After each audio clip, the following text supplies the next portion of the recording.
terhadap imperialisme dan kolonialisme. Ada 4 poin yang akan kita bahas, yaitu bidang politik, bidang ekonomi, bidang sosial budaya, dan bidang pendidikan. Namun pada pertemuan kali ini, kita hanya akan membahas 2 bidang saja, yaitu bidang politik dan bidang ekonomi. Untuk bidang sosial budaya dan bidang pendidikan akan kita bahas di pertemuan selanjutnya. Namun sebelum masuk ke pembahasan yang pertama mengenai bidang politik, kita perlu tahu terlebih dahulu mengenai pengertian dari imperialisme dan kolonialisme, serta bagaimana latar belakang terjadinya imperialisme dan kolonialisme. Apa itu imperialisme? Suatu sistem politik yang bertujuan menjajah negara lain untuk memperoleh kekuasaan dan keuntungan secara sepihak yang jauh lebih besar. Sedangkan kolonialisme merupakan tindakan penguasaan suatu wilayah dan penduduk suatu bangsa dengan tujuan yang sifatnya militer dan ekonomi.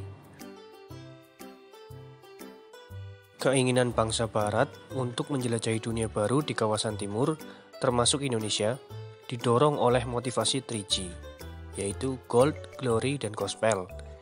Gold artinya kekayaan, Glory kejayaan, dan Gospel penyebaran agama.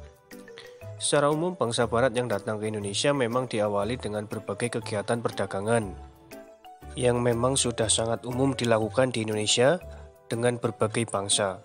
Komoditas yang menjadi primadona antara lain adalah rempah-rempah. Kedatangan bangsa Barat tersebut lama-kelamaan berkembang menjadi sebuah upaya mendominasi dan menjajah kepulauan Indonesia. Keserakahan dan keinginan mereka untuk menguasai kepulauan Indonesia beserta segala potensinya lantas dipraktekkan dalam upaya-upaya monopoli perdagangan, mengadu domba antar kerajaan-kerajaan Indonesia, bahkan menduduki secara langsung wilayah kepulauan Indonesia. Semua perlakuan dan aksi dari bangsa Barat di kepulauan Indonesia pada akhirnya memunculkan beragam respon dari bangsa Indonesia. Respon bangsa Indonesia terhadap imperialisme dan kolonialisme di bidang politik. Saat pemerintah kolonial Belanda menguasai Indonesia, tidak sedikit perlawanan yang menghadang. Salah satunya adalah perlawanan Ciamik lewat dunia politik. Kebanyakan rakyat bergerak melalui organisasi dalam maupun luar negeri. Masa pergerakan nasional di Indonesia ditandai dengan berdirinya organisasi-organisasi pergerakan.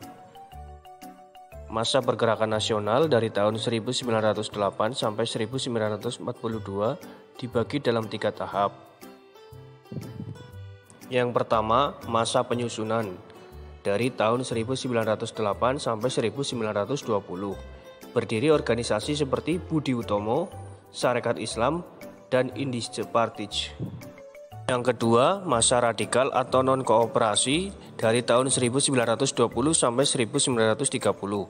Berdiri organisasi seperti Partai Komunis atau PKI, Perhimpunan Indonesia atau PI, dan Partai Nasional Indonesia atau PNI. Yang ketiga, masa moderat atau kooperasi dari tahun 1930 sampai 1942. Berdiri organisasi seperti Parindra, Partindo, dan KAPI. Di samping itu juga berdiri organisasi keagamaan, organisasi pemuda, dan organisasi perempuan. Berikut organisasi-organisasi pergerakan nasional.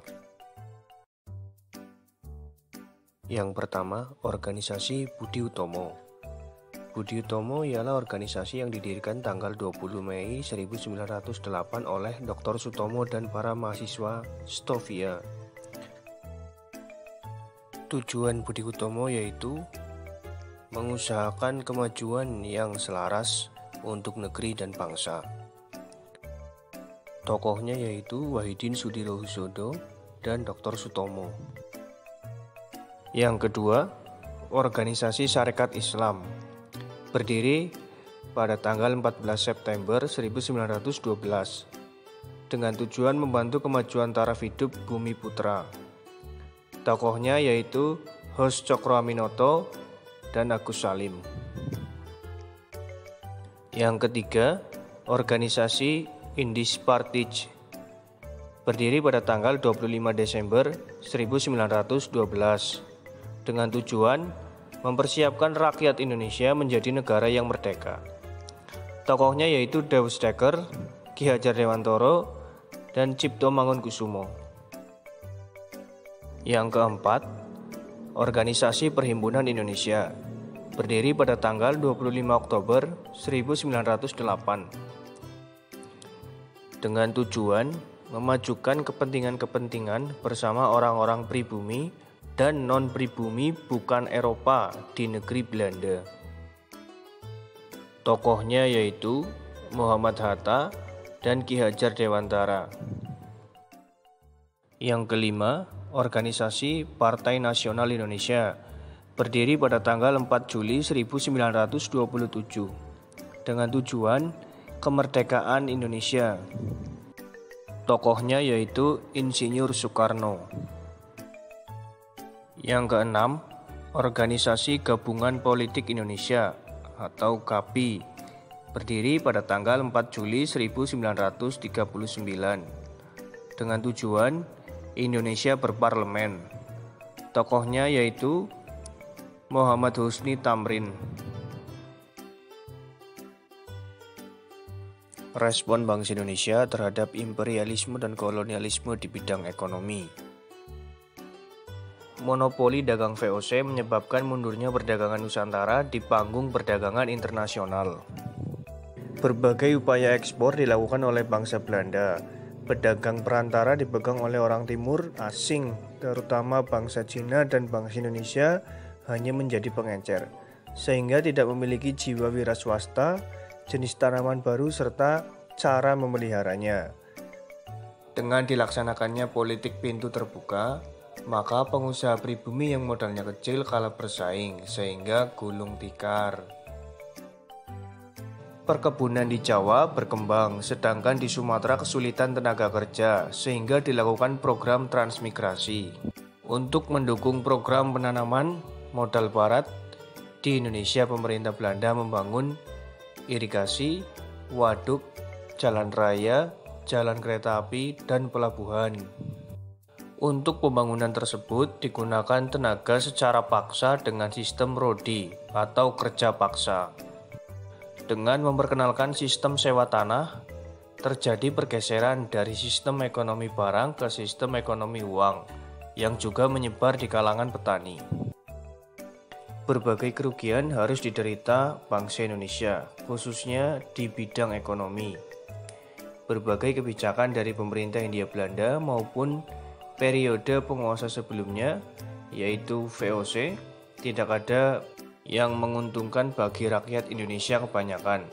Adapun pihak yang mendapat keuntungan hanya segelintir elit bangsawan yang menjadi kaki tangan pemerintah Belanda maupun penguasa VOC.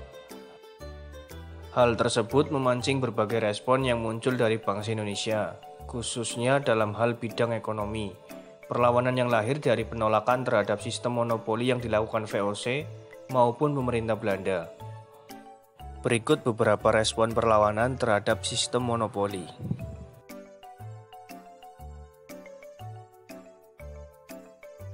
Silahkan kalian simak dan dengarkan baik-baik tugas untuk pertemuan kali ini. Tugas yang pertama, menurut kalian, organisasi apa yang paling berperan penting terhadap imperialisme dan kolonialisme? Dan berikan alasannya. Yang kedua, jelaskan perlawanan rakyat Maluku dan perlawanan Sultan Ageng Tirtayasa terhadap monopoli.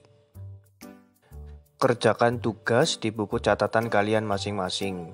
Setelah itu, mintalah guru kalian untuk menilainya. Terima kasih.